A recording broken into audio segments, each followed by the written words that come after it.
think as you grow older, as you well know, you start picking up different responsibilities beyond yourself. And those responsibilities may dissuade you from effectively risking it all to start your own venture. So in a way, I'm actually very glad that I didn't have that opportunity to get grounding in any sort of real business, so to speak, and have the chance to dive into Better Nature. Well, for one, you need a product that consumers love, right? Consumers want, and you need to be able to not only show how consumers are resonating with your product, but why it's important for the retailer to have your product on the shelf. Hello, and welcome to Inspired Sounds, Rathbones' exclusive podcast dedicated to supporting and empowering entrepreneurs. In each episode, we dive into the journey of inspirational entrepreneurs and founders who we invite to share the thrills and spills of their own journey. We hope you enjoy listening. Thank you for joining this episode of Inspired Sounds. My name's Colin Monton of Greenbank. Greenbank is Rathbones' dedicated, sustainable, ethical and impact investment business. And I'm really excited to be joined by alternative plant and Tempe trailblazer, Chris Kong, who is CEO and co-founder of Better Nature. So welcome and great that you can make it. Thank you for your time. Thank you so much for having me. Really appreciate it. Fantastic. Well, let's get started. Some people would have heard of Better Nature, some people perhaps not. I know it's getting bigger and bigger, especially if you're walking around Tesco's and Sainsbury's. But tell us a bit about Better Nature, the business, sort of a 101 of Better Nature. Over to you, Chris. Yeah, absolutely. So at Better Nature, we're the UK's leading Tempe brand. And for those who don't know, Tempe is a all-natural plant-based protein that originated in Indonesia about 300 years ago. And it's simply made using fermented soybeans. So we use tempeh to make all sorts of delicious, nutritious, and gut-friendly plant-based center-of-plate products. We sell blocks, we sell flavored pieces, and these can really be used in all the same ways you use that you would consume meat. So you can mince it, you can slice it, you can roast it, you can fry it, you can do all sorts with it. At Better Nature, we're the UK's leading tempeh brand. Fantastic. And I've tried it and I really enjoy it. I'm not a vegetarian or a vegan. I'm more sort of one of those part-time vegetarians, I suppose, but I do really enjoy the brand. But of course, many people have heard of tofu. How does it differ to tofu? I know tofu's been going a couple of thousand years and perhaps tempeh at a lesser time, but what's the difference? Yeah, so tempeh, I'd say, is the cooler, sort of more nutritious, more versatile sort of cousin of tofu. So tofu is simply made using, coagulated soy milk. So you get your soybeans, you sort of milk them, and you sort of coagulate it using, something called nigari, which curdles it effectively into tofu. But with tempeh, we ferment the whole soybean.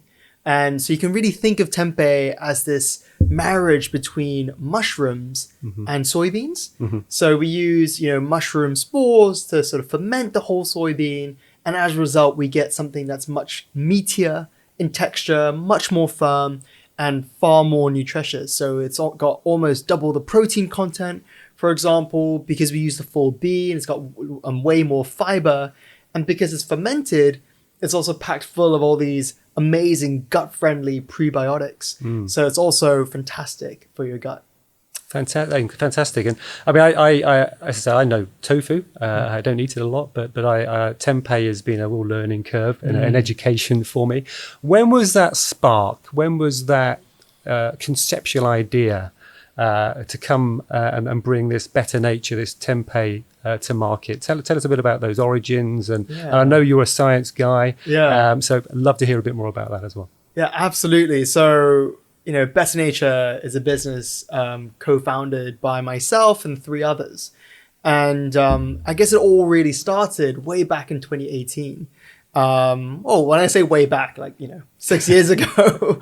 But back then, I was still in my final year of university. And I'd always been, one of our other co-founders, Ellen, she is an extremely passionate, plant-based eater, a vegan herself. And, she, I guess, not only managed to convince me, but she managed to convince half our college at university where we went. So we both studied at Oxford together. Convince half our college to effectively, reduce our meat consumption and go plant-based. And when I was looking into, I guess, plant-based diets, I was struggling myself with trying to find a meat-free product or a plant-based product that was able to sustain my own active lifestyle. So at university, I rode and then I ended up boxing. And today I do a lot of running and cycling. So I wanted effectively, right, a protein source, kind of like chicken, but just not chicken, just plant-based, for environmental, ethical, and health reasons.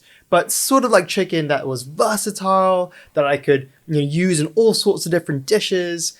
And going to the supermarket shelves at that time, and this was, again, back in 2018, and I can picture this, the local Tesco store in Oxford that I used to go to all the time. I can picture the shelf.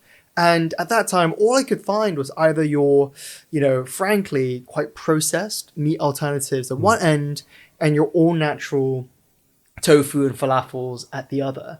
And with the meat alternatives, yeah, sure, they taste great and they've got great protein content, but I myself wasn't so convinced about eating them every single day as part of a healthy, balanced, diet. It contained loads of ingredients with that I didn't recognize. So I wasn't so sure about eating them every single day. But at the other end of the spectrum, you've got your tofu and falafels that sure were all natural, but from a protein content perspective, from a nutritional content perspective, and frankly, a versatility perspective, sort of didn't tick those boxes either. So I really struggled to find that go-to source of protein until I met one of our co-founders, Driando, who was doing his PhD on tempeh fermentation at a university. It's very specialist. Yeah, extremely specialist. Yeah. He actually comes from a family of food scientists. So his mother's a food scientist, grandfather's a food scientist, and he was doing his PhD at a university in the US, focusing on tempeh fermentation. And we met through this biotech conference actually that was taking place at the University of Cambridge, and he told me all about tempeh, and I was just blown away. I was blown away about the facts of it and how nutritious it was, and the fact that it was just so widely consumed in Indonesia. In fact, it is the most widely consumed source of protein in Indonesia. More than chicken eggs, more than milk, more than really any other animal-based or plant-based protein. And I just struggle to believe how something so abundant and so widely consumed in Indonesia and so on paper amazing hadn't made its way into the UK. So sort of dug deeper into it and realized that, wow, this is something that I could bring to market, or myself and my co-founders and our team could bring to market, that was able to deliver, well, for one, a need that I had for all natural, delicious, nutritious, and gut-friendly protein, but also have that environmental and impact and the ethical impact that we wanted, as well as the health impact as well on consumers in the UK that we all wanted. So yeah, that's really where we Ando and I met in the sort of spring of 2018. We then incubated the idea. We just kept on talking about it. And then really decided it was us two plus Ellen and Fabio, who's our COO. We all came together in early 2019 and decided to give it a go and see what happened. Fantastic. So it's funny, it's 2018, 2019. It doesn't seem that long ago, but the business is really grown exponentially and is getting really, really well known. And anyone that follows Chris on Instagram or LinkedIn, as I do, will know that he's being very modest around his running. He's got some very intimidating personal bests. So the tempeh certainly seems to be ticking a lot of boxes as far as the origins and sort of feeding a need there as well. I wanted to talk a bit more about the university idea to business, and lots of people would look at that and go, that is a near sort of vertical sort of learning curve, this great idea, this I guess almost this lack of fear of failure, which is obviously a good thing, I would say. Tell me a bit about the thoughts of you and your co-founders as you had this idea from university. And I know there was a space where you had other options available to you, and taking that into a business idea and some of the challenges that maybe you faced. Yeah, it's not, it's not easy, right? Going from a university idea, being a university student, and starting a business effectively straight out of university. So, at the end of my university career, I was sort of confronted with the opportunity to either work at McKinsey full-time as a business analyst or pursue better nature. And I think in retrospect, the ideal scenario would have been to have had, a few years in an institution, it doesn't necessarily have to be McKinsey, but to sort of learn the ropes a little bit about how businesses worked in a separate institution before starting a business. I think in retrospect, that would have been ideal. But exactly as you said, there was no fear of failure. And I think as you grow older, as you all know, you start picking up different responsibilities beyond yourself. And those responsibilities may dissuade you from effectively risking it all to start your own venture. So in a way, I'm actually very glad that I didn't have that opportunity to get a grounding in any sort of real business, so to speak, and have the chance to sort of dive into better nature, straight off the bat. But yeah, it wasn't an easy ride. There was a lot of learning we had to do, but I think that's the same with any business, right? I think, when you first start it, it's all about just learning as much as you can about the industry, speaking to as many different people as you can. A lot of these different, I think there's so many more entrepreneurship focused sort of, communities out there today that make it quite easy, I'd say, actually, for entrepreneurs to grow their network and develop I guess the skills or at least the knowledge of whatever industry that they're in, to sort of, to grow within those industries. I think probably the biggest challenge that we faced was, I think credibility. All right. Especially when it came to fundraising. Well, being too young almost, you mean? Exactly. Or, being too young. I mean, at that time, 2019, I was 23 years old, right? The oldest co-founder, Giando, I think was maybe 26. Okay. So we're all extremely young. And that team was basically just us four, right? So I think showing that we were credible to raise investment or to pitch to retailers was tough.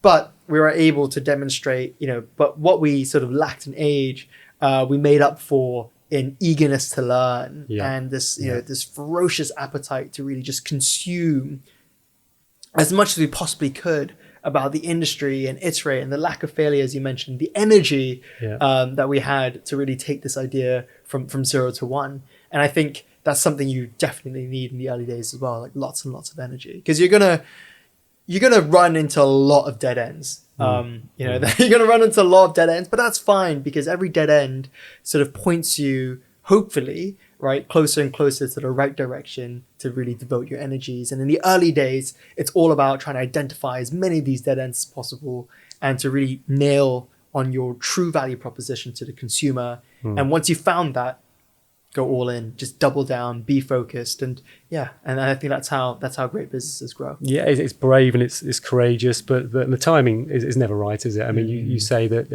a couple of years in industry or in a professional capacity may have helped you out. I'm sure it would have done, but you may have missed the timing and all sorts of things. So that's really interesting. You talked a bit about dead ends and how a dead end is not necessarily negative. You're looking at it very positively, and that you're able to learn from those dead ends. I think something that's really interesting to our listeners is going to be, how does a brand that is sort of 5 years old get such traction in some of the big grocers? How did you manage to convince this very credible but young group of people, or convince the grocers to take you seriously? How did you get in? What are the key successes that you can think of there? Yeah, I think it's very rare for FMCG businesses to go from concept straight into retailers, right? Or straight into the major grocers. I think it does happen every now and again, but it's extremely rare. And typically these businesses have loads and loads of funding, and they're probably somewhat related to the bigger FMCG businesses, right? So they're able to do that. But for most businesses, it's all about, well, for one, you need a product that consumers love, right? Consumers want. And you need to be able to not only show how consumers are resonating with your product, but why it's important for the retailer to have your product on the shelf. And these major grocers, they're all, frankly, they're optimizing their shelves to make money, right? You can think of it as just a limited number of rental spaces for rent, right, on the shelf that you're effectively fighting for against the universe of other brands who would also love to be on that shelf. You're not only fighting against those brands, but also fighting against the brands that currently exist on that shelf. Because, these retailers are limited for space. They don't want to work with too many suppliers, or most of them do. Ocado is slightly different because they've got a very different business model. But the major grocers like Tesco and Asda, etc., they've only got a handful of spaces on the shelf. And these, the number of spaces they have available isn't increasing. So you need to justify to the grocer how you're able to help them make more money than not only what exists on the shelf today, but versus all the other brands are also fighting for that space.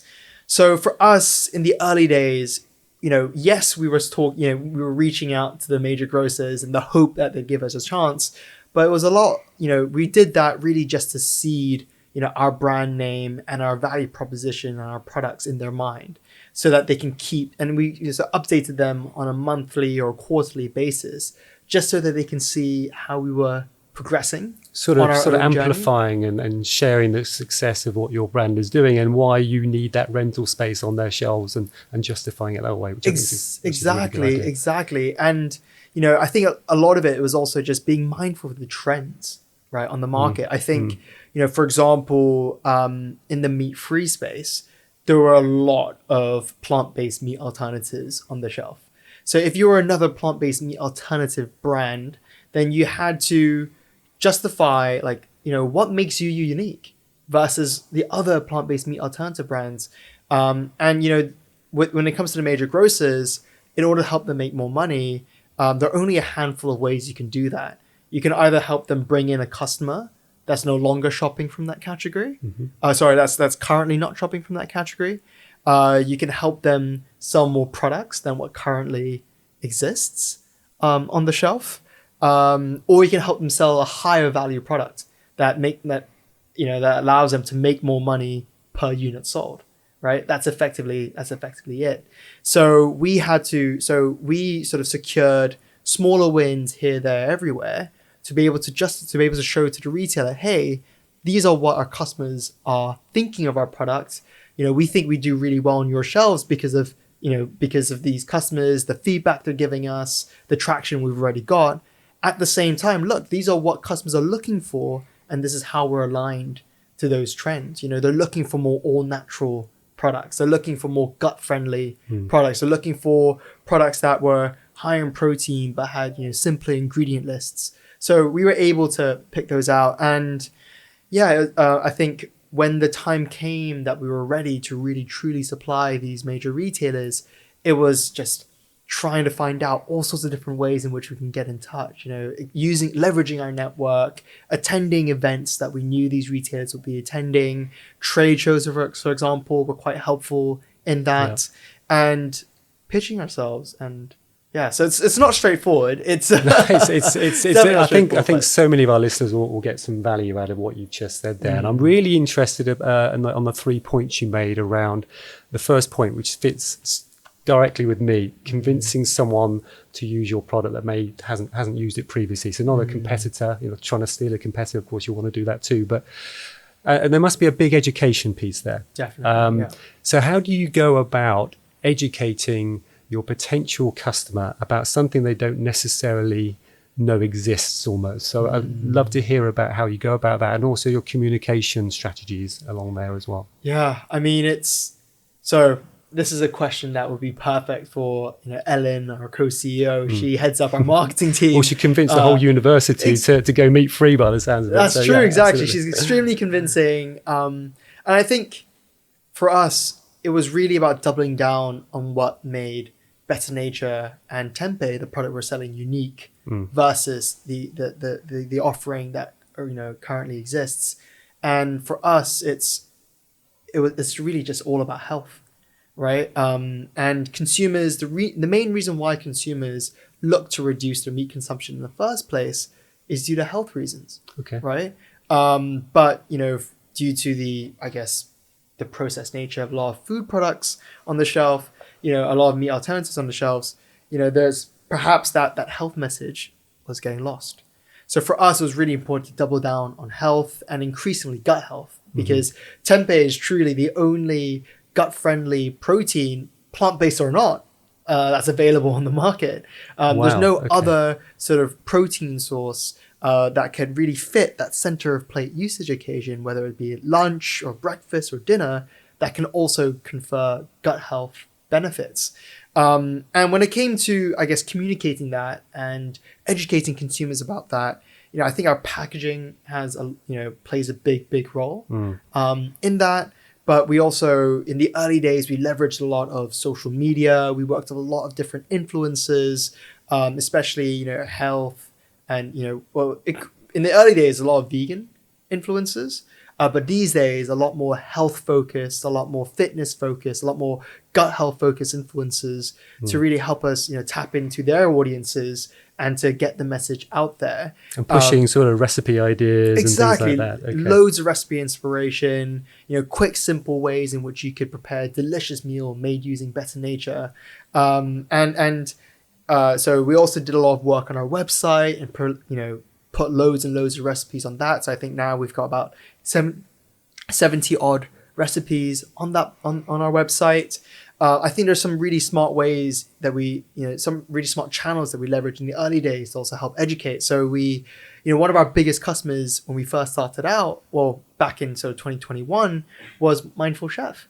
By introducing our tempeh block into Mindful Chef's recipe boxes, we were tapping into an audience that was already health conscious, right? Because, why would you consume Mindful Chef versus, for example, HelloFresh or the others, if you didn't have an eye or a greater interest in quality or a greater interest in health?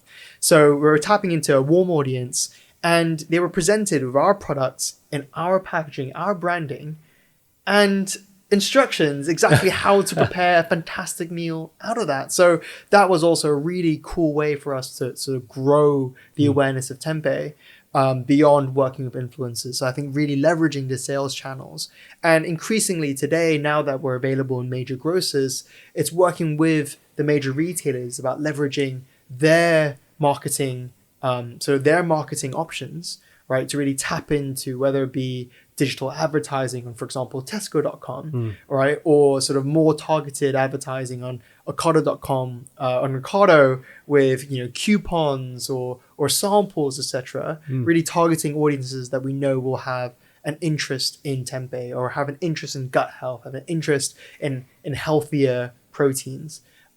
So yeah, it's and I think something that we've also done a lot of work on that has been quite good for us is PR.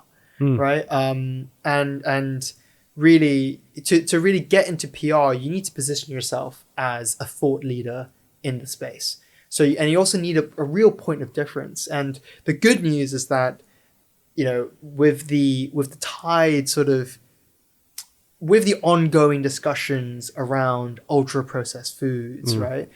We were able to be a voice, be a thought leader on that when it came to plant-based meat-free products. Gotcha. Right? And also there's a huge amount of interest around gut health, so we've been able to tap into that as well. So I think it's about identifying what makes you different and identifying and hopefully lining that up with articles or pieces that would be of interest for these major publications to write about. So we targeted women's health, women's fitness, again aligned with our target consumers and their interests.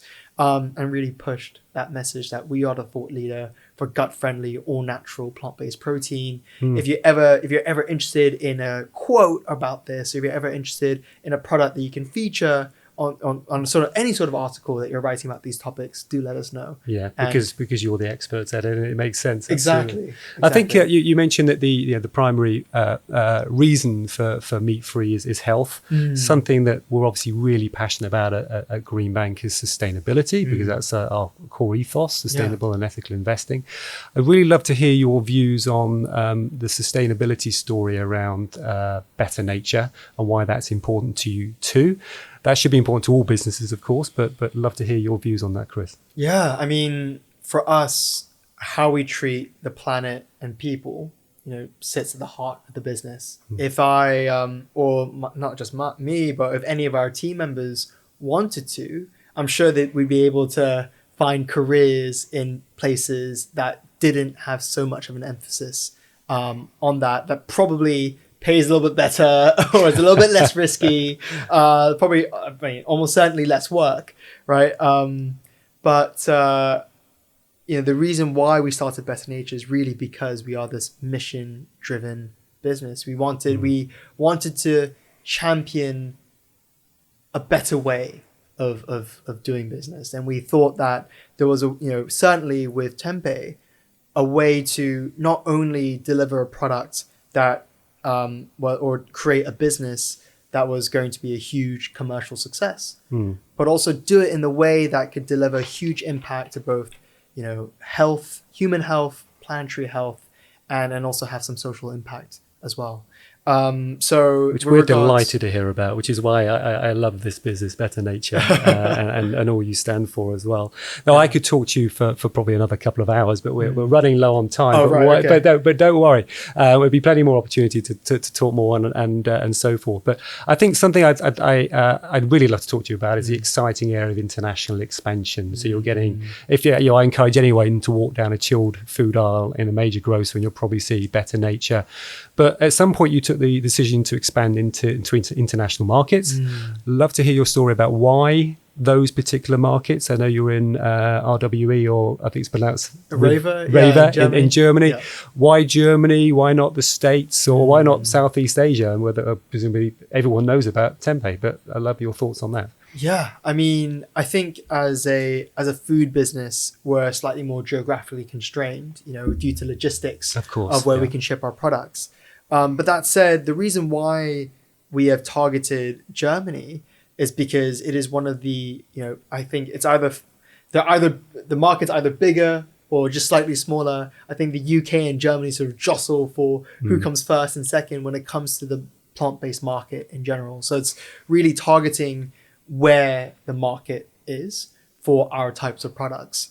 And with Germany, it's a really exciting market. Obviously, I think what's really interesting about the German market is that consumers there are much more environmentally focused, perhaps, than the UK market. Whereas in the UK market, I think consumers, when it comes to plant-based, meat-free products, are more health focused. But in any case, what we identified in Germany, as with the UK when we first started, was that there wasn't a mainstream Tempe brand. There was no one in the major retailers doing what we were doing, offering consumers an all-natural, high-protein, high-fiber, gut-friendly protein. So we thought there was a huge opportunity there. And we, as I mentioned earlier, we sort of attended a trade show, right, in Germany. We sort of gave it a shot. The key to success seems to be trade shows, which is great. It's good to see they work, but it helps. I wouldn't place. They can be very, very hit and miss, to be honest. Okay. But this one was, relatively cheap, and I had an interest in the German market. In fact, when we first started, I spent 3 months in Berlin as part of an incubator program, the ProVeg Incubator, that was based in Berlin. I sort of spent 3 months out in Germany and managed to get a really good understanding of the German market. And so we signed up to this trade show. We managed to meet one of the buyers of Reva, and off the back of that, got the listing. So it was partly opportunistic, right? In that, they've given us a shot, we need to jump on it. But at the same time, also, it is a really, really exciting market for plant-based meat-free products. We identified a gap in the market that no other know what the business was filling, and we decided, given the size of the opportunity there, went for it. So Fantastic. Our two markets that we're focusing on today are the UK and Germany. But like in Germany, if we look at the French market or the Dutch market or the Italian market, there is also a gap for tempeh in all these markets. So it's within. So that you sort of answered my next question, which is where you're going next. And I think sort of final few words, conscious of time, and I say brilliant to chat to, and thank you for your time there. But what is the big picture with Better Nature in a few words, really? What is the grand plan? What does really good look like for you, or fantastic look like for you in the next sort of 5 years or so? Yeah, I mean, our mission is to get 100 million people eating Better Nature by 2030, by the end of the decade. That is our mission. But our vision is to really make Better Nature, Europe's go-to gut-friendly protein.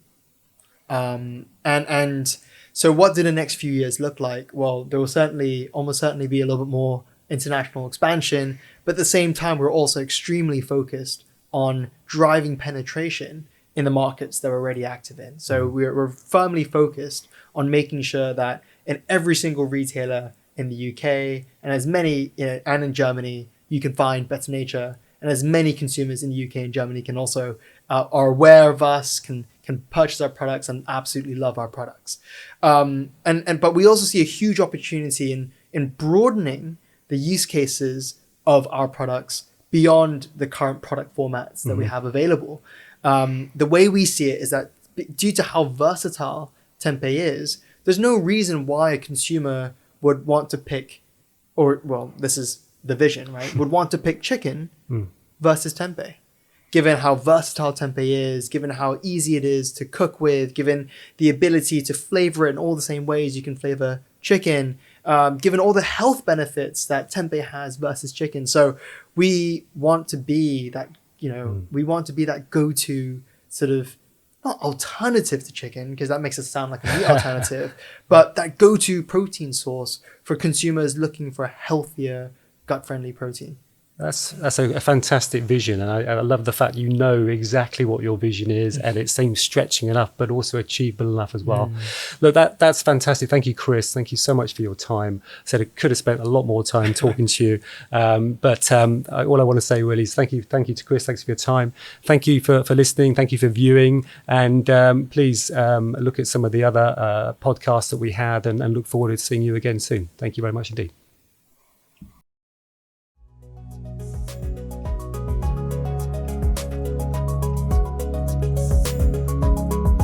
Thank you for joining us today. We hope you've enjoyed listening and watching. To tune in and meet our next exciting guest in the Inspired Sound series, press the follow and subscribe button. Goodbye.